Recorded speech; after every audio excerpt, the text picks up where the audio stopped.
Hey guys, welcome to part 2 of Unit 7, which is on Chapter 19, Urban Land Use Models. The essential question for this chapter is how do geographers describe and analyze the structure and functions of cities? So again, by the end of this unit, you will understand the form, function, and size of urban settlements are constantly changing. Models help to understand the distribution and size of cities. Models of internal city structure and urban development provide a framework for urban analysis. Built landscapes and social space reflect the attitudes and values of a population, and urban areas face economic, social, political, cultural, and environmental challenges. By the end of this first section, you'll be able to explain the models of internal city structure and urban development. Classic models that are useful for explaining the internal structures of cities and urban development are the Burgess concentric zone model, the Hoyt sector model, and the Harris-Ullman multiple nuclei model. The galactic city model is useful for explaining internal structures and urban development within metropolitan areas. And world regional models are useful for explaining land use and urban development. So first up, we're going to talk about these US urban models. Urban areas. Cities are enormously important and complex. Since the first cities emerged in human civilization, they have been centers of economic, political, and cultural power. They have been places of innovation, and they are growing faster today than ever before in history, a trend projected to continue. Like other models, the urban models used by geographers are based on observations of real places. Though models vary, all share certain characteristics. They classify and categorize land use in urban areas. They describe how various urban land use are segregated spatially, and they offer explanations for the location of different urban land uses. One principle underlying all urban models is functional zonation. The idea that portions of an urban area, regions, or zones within the city have specific and distinct purposes. The various zones fit together like a puzzle to create the entirety of the city. However, unlike a puzzle, the pieces of the city are not clearly delineated, and geographers have tried to identify and classify them with models. The resulting urban models provide geographers with a framework to describe, understand, and analyze cities. A vital part of any urban model is the central business district, or CBD, which is the commercial heart of the city, usually what we in the US call the downtown part of a city. So when you think of downtown and you think of the skyscrapers, that is the CBD. Often located near the physical center of the city or the crossroads where the city was founded, the CBD is the focus of transportation and services. Just as the concept of bid rent explains agricultural land use, it helps explain land use in the central business districts. The value of land in CBDs is often too high for uses other than commerce. Competition for the limited space available in the CBD gives it certain identifiable characteristics. In some countries, including the United States and Canada, the CBD has skyscrapers and underground cities that might include facilities for parking, shopping, and rapid transit. In Europe, many CBDs are located in the heart of the central historic city, where buildings are lower but services are still concentrated. Because the cost of land is high in CBDs, manufacturing activities are rarely located in CBDs. Residential portions of CBDs are usually high-density housing, such as high-rise apartment buildings. The costs are too high and the space too limited for low-density housing. So you absolutely 100% need to know these models of North American cities, the concentric zone model, the sector model, the multiple nuclei model, and the galactic city model. The first three models described in the following notes are the classic models that were based on the city of Chicago, Illinois. Located on prairie at the southern end of Lake Michigan, Chicago expanded to the north, west, and south without physical interruptions. This made the city a good place to examine urban structure without the complications caused by irregular topography. The concentric zone model describes the city as a series of rings that surrounds a central business district. The first ring surrounding the CBD is a zone of transition that includes industrial uses mixed with poorer quality housing. Think of this as what we typically call the inner city. Manufacturing there can take advantage of proximity to the city center, workers, and affordable land. Housing in this zone often consists of older, subdivided homes that result in high density. This model is also known as the Burgess model, named after the sociologist E.W. Burgess, who proposed it in the 1920s. Burgess described three additional rings, all residential, as distance from the CBD increased. He noted a zone of working class housing, followed by a ring of higher quality housing, and finally a zone of larger homes and lots in suburban areas on the edge of the city. With greater distance from the CBD, land becomes more plentiful and affordable. Residences become larger and a higher quality, and population densities decrease. The suburbs of the 1920s were much closer to the CBD than the suburbs of today. A couple of things that have changed since the concentric zone model was created is, again, the city has expanded a lot outward, but also the industrial aspect of it. In the early 1900s, there was still manufacturing close to the CBD. That's not really the case anymore. So you basically need to understand that it goes from basically the poorest people near the CBD, and the further you get from the CBD, kind of the more wealthier the residential area gets. All right, the second model you need to know is known as the sector model. In the 1930s, economist Homer Hoyt developed a different way of looking at cities, the sector model. While Burgess had seen rings of land use growing outward from the CBD, Hoyt described how different types of land use and housing were all located near the CBD early in a city's history. Each grew outward as the city expanded, creating wedges or sectors of land use rather than rings. Hoyt's model describes sectors of land use for low, medium, and high-income housing. The model also notes a sector for transportation extending from the edge to the center of the city. This sector would contain rail, canal, and other major transport networks within it. The transportation sector would also favor an adjacent zone of manufacturing.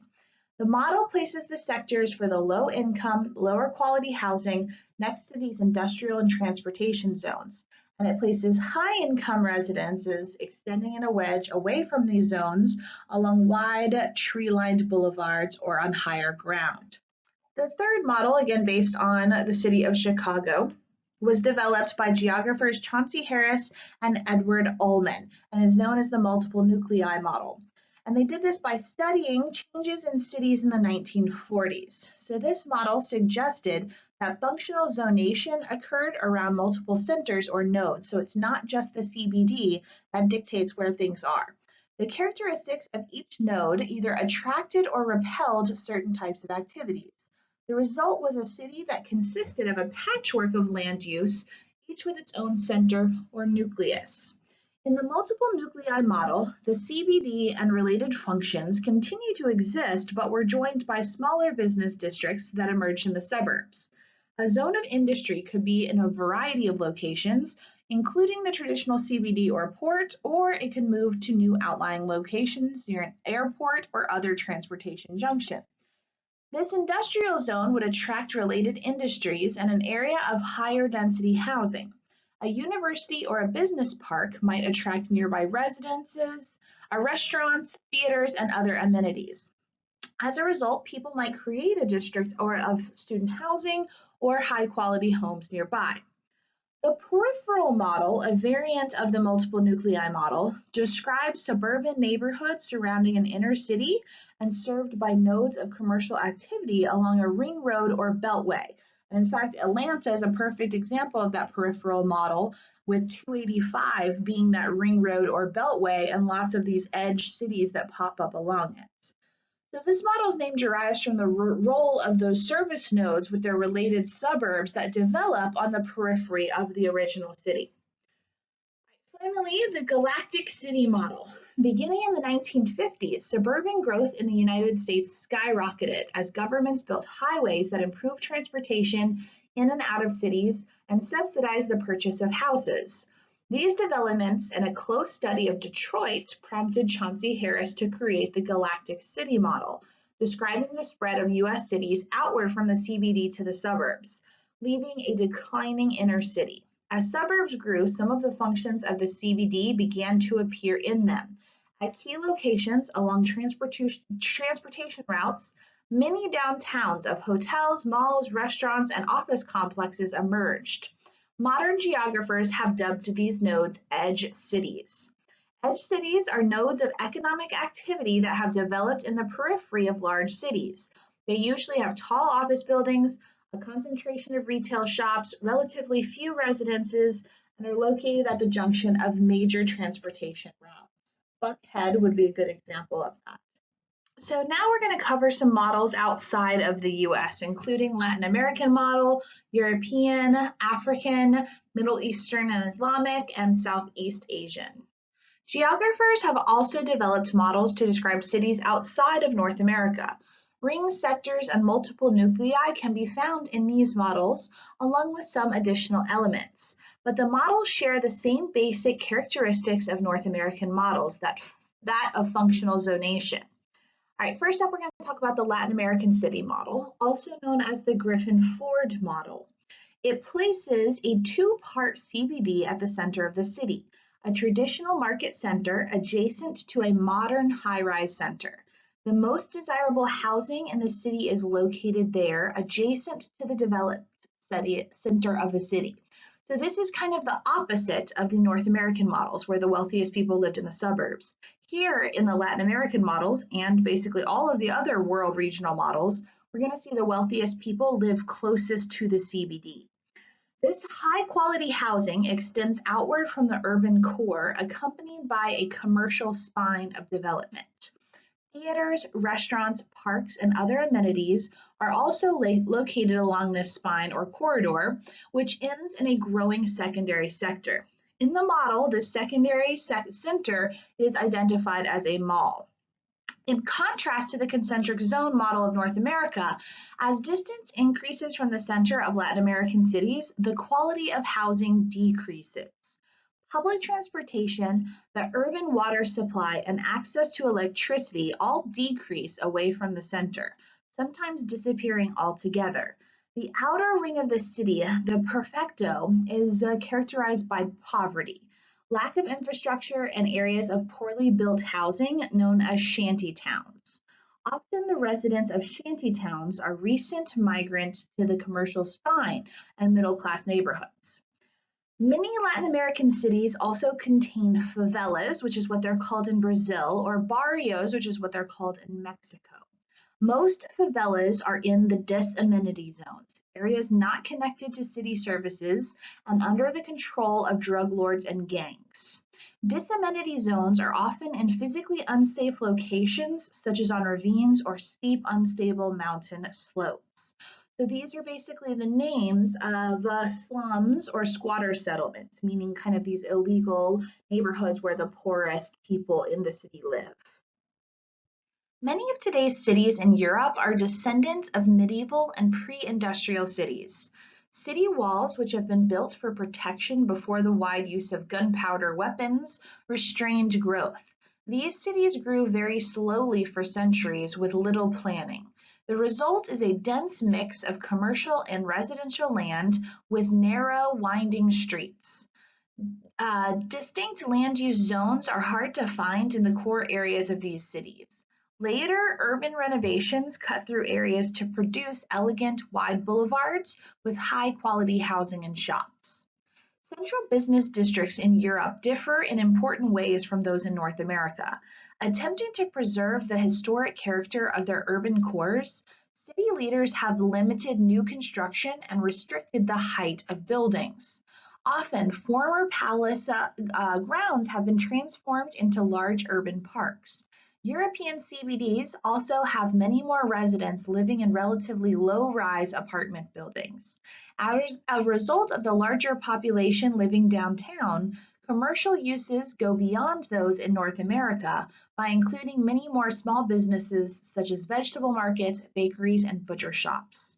In contrast to North America, European suburbs are more likely to have a higher percentage of taller buildings. Most of the apartment buildings, so population densities are higher in Europe's suburbs than in North America's. International immigration creates ethnic diversity in the suburbs, and this diversity often reflects the colonial heritage of the country. For example, suburban London includes a large number of South Asians and their descendants, and suburban Paris includes many people of North African heritage. Right, African cities. Large cities were rare in most of Africa until the 19th century when Europeans colonized the continent. But in recent decades, urban areas in Africa have grown rapidly. New cities have been built next to or on top of existing ones.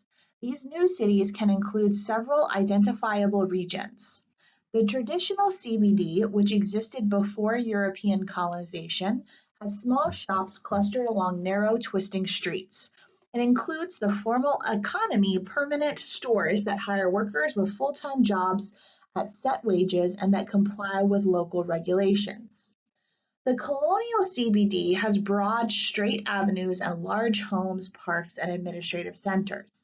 The informal economy zone thrives with curbside, carside, and stall-based businesses that often hire people temporarily and do not follow all regulations. This zone also includes periodic markets where small-scale merchants congregate weekly or yearly to sell their goods. A zone of mining and manufacturing also exists in many African cities. Residential zones are often based on ethnicity. These mirror the multi-ethnic makeup of African countries. The periphery of cities often consists of informal settlements, these densely populated areas built without coordinated planning and without sufficient public services for electricity and water and sewage. The growth of informal settlements often results in the rapid influx of migrants into cities who simply reside wherever they can find space, creating squatter settlements. One of the largest squatter settlements in the world is Kibera on the western edge of Nairobi, Kenya. As do Latin America favelas, these communities face problems with drugs, crime, and disease. Next up is Middle Eastern and Islamic cities. Cities shaped by the spread of Islam are common in the Middle East, North Africa, parts of Spain, and East Africa, and a few locations in Southeast Asia. The dominant feature of these cities is a central mosque that includes one or more tall and highly visible minarets. The principal mosque in the center of the Islamic city is usually surrounded by a complexity of structures to serve the public, such as schools for children and soup kitchens for the poor. As cities grew, additional mosques were added in outlying neighborhoods. Many Islamic cities were built with a defensive citadel, a fort designed to protect the city, with its relative palace and barracks for soldiers. Walls with gates and towers were typical in earlier times, and they, or their remnants, still survive in many modern Islamic cities. Major roads run from the gates of this to the center, and along these roads are traditional outdoor markets or covered bazaars called souks. These markets often exhibit spatial differentiation with more expensive shops and luxury items found near the center of town, and bulkier, less valuable materials for sale near the walls or the gates. Residential neighborhoods often reflect the differences in ethnicity, tribe, or branch of Islam. The organization and architecture found in these neighborhoods often have three features. Streets and alleys are often twisting, and dead-end streets are common. Homes with central courtyards rather than yards in the front or back, and windows are small and located above eye level. The above features create shaded areas, which suggest they might be cultural adaptations to the sun and heat of the Middle East. They also create privacy, which suggests they express important value within Islam. All right, finally, the Southeast Asian cities. The McGee model describes the land use in many of the larger cities in Southeast Asia. The focus of the modern city is often a former colonial port zone. This export-oriented zone shares commercial uses similar to the CBD in North American cities. Additionally, these cities might include a government zone.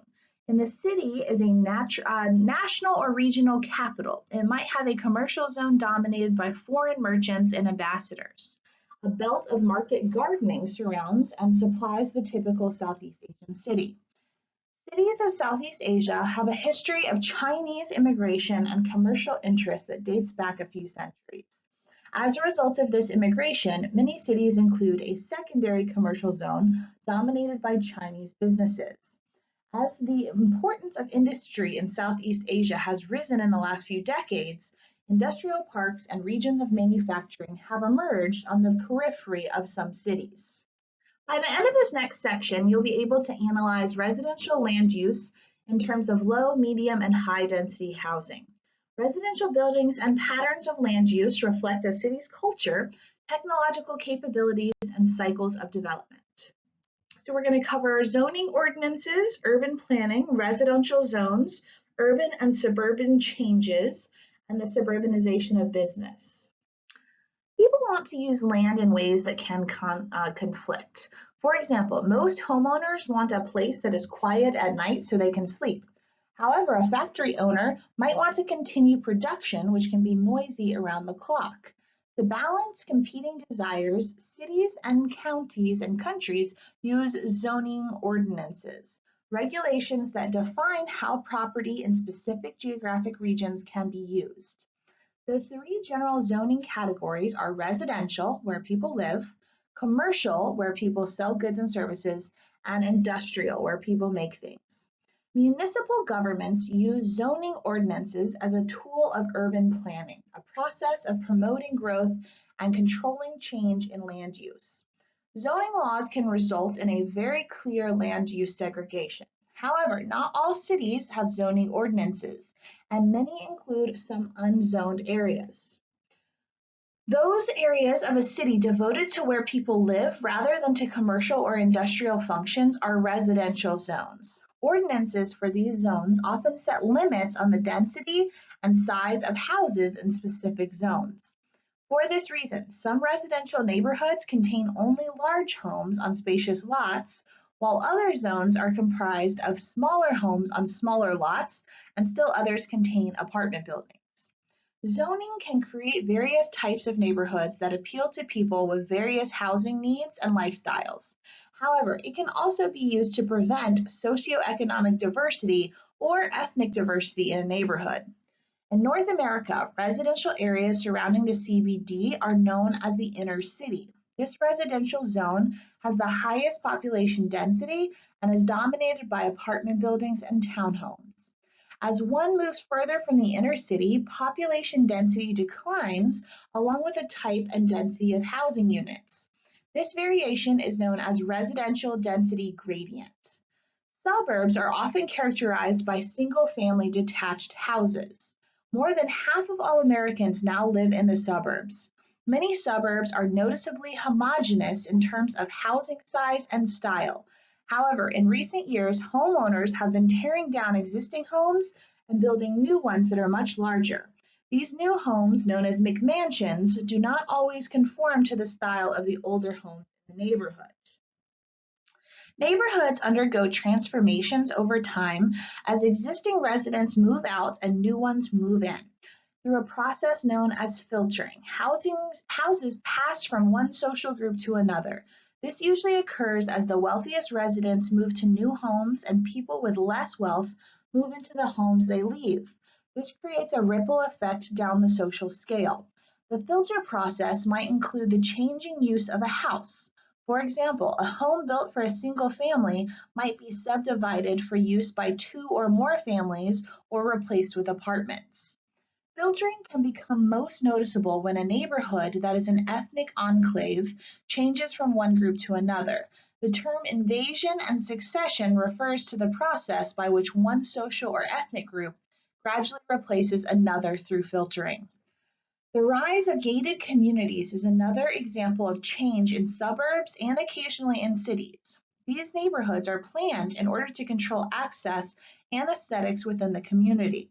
They are fenced or even walled, and with a limited number of streets going in or out. Security guards and cameras are sometimes found at entrances. The landscaping, housing styles, and other visual elements of the community are strictly regulated. Another change involves the availability of businesses. Suburban residents have always been able to find shops for food necessities in their neighborhoods. Recent decades have seen marked growth in the size and number of stores. Strip malls and shopping malls have become common. Big box retail stores have been successful. Offices and business services have moved to the suburbs. All of these changes are part of the suburbanization of business, the movement of commerce out of cities to suburbs where rents are cheaper and commutes for employees are shorter. As a result, many cities have faced declines in job opportunities, consumer choices, and services. Outside of the United States and Canada, the residential density gradient does not usually run from higher to lower the further one goes from the CBD. Instead, population density tends to increase in the suburbs, even though land is more plentiful. In Europe, as explained earlier, the centers of the cities contain many historic structures and population densities are fairly low. The suburbs on the edge of the central cities contain multi-story apartment complexes and have very high population densities. In Latin America, the peripheral areas of the cities may contain suburbs typical of the US, with single-family houses and low densities, and also suburbs similar to Europe with high-rise apartments. In addition, very densely settled squatter settlements or favelas are where the poorest residences live. Gated communities are increasingly common in Latin America as the region develops. Because of their popularity with wealthy urban elites, these security-minded neighborhoods are emerging in residential areas in all regions of the world today.